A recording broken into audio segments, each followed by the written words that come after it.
Hate crimes are on the rise in Northern Ireland, and several families have been forced to flee Belfast in the past week. Most of the victims are migrant workers from Eastern Europe and Asia. The displaced last week were families from Portugal and Romania. Irish Catholic families are also increasingly falling victim to brutal attacks. The evictions are taking place in Protestant neighborhoods controlled by loyalist paramilitaries, or what I would call them terrorists. Politicians from all parties condemn the acts, but the authorities hardly act. Their hands are tied in the paramilitary areas and the police look the other way. In April, the world glanced briefly at Belfast when young people set fire to a bus on Lanark Way and threw incendiary devices over the meter-high concrete wall to the Catholic side. This peace wall is one of the 80 barriers that separate Catholic from Protestant residential areas. The wall was erected there on Lanark Way after a Protestant loyalist mob set fire to a Catholic street in July 1969 and drove the residents there. The long Northern Ireland conflict began with the evictions on Bombay Street, which met with a wide response. The reactions will be different in 2021. After days of rioting, the international journalists quickly left.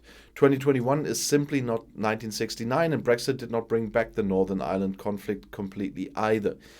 But regardless of the world's public, the fire continues in Belfast. The victims are migrants, the perpetrators, loyalist terrorists.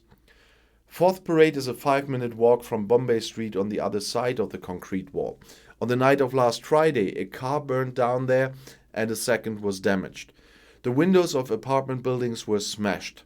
A little later, around 9 p.m. local time, hooded men also broke the windows of a house on Woodvale Avenue, one corner away. It is also located in a residential area where the terrorists of the Ulster Defence Association, the UDA, have influence. The same UDA was behind the April riot. As the Irish News reported, the victims this time were Romanian families who came to Northern Ireland as migrant workers. In the middle of the night, they had to flee their home with their children, one only 2 years old. Just a week earlier, a Portuguese family had also been evicted from Woodvale Avenue. At that time, 9 masked men armed with sledgehammers stormed the house around 10 p.m. and set the Portuguese car on fire in front of it. Gary Kelly, MP for Republican Sinn Féin, condemned the attacks and blamed loyalist paramilitaries. The police classify these as racist hate crimes.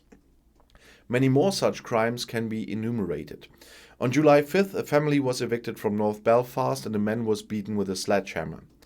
The Ulster Volunteer Force, the UVF, was held responsible for the attack. And on June 2nd, 3 men with knives and firearms chased a migrant family from their home in South Belfast. The UDA had an influence there. From the 1990s onwards, more and more migrant workers from Eastern Europe and East Asia moved to Northern Ireland. Since the 2008 economic crisis, they have increasingly been the target of xenophobic attacks. Loyalists accuse them of stealing jobs from local workers.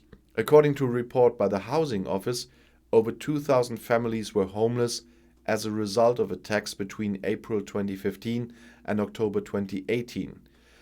Paramilitary terrorists were responsible for 3/4 of these cases. Racist attacks in Northern Ireland and Great Britain have increased rapidly again since Brexit. The Belfast Telegraph writes that an average of 8 families a week report to the housing authority because they are threatened by those paramilitary terrorists. They also continue to target Catholics. In early August, a single mother from a Protestant neighborhood in East Belfast was hit. The Sunday Live quoted a local resident, "She was expelled because she's a Catholic. There are other people waiting for their apartment." And to hear that is appalling, to be honest. But still, I'll see you in my next video. Bis gleich.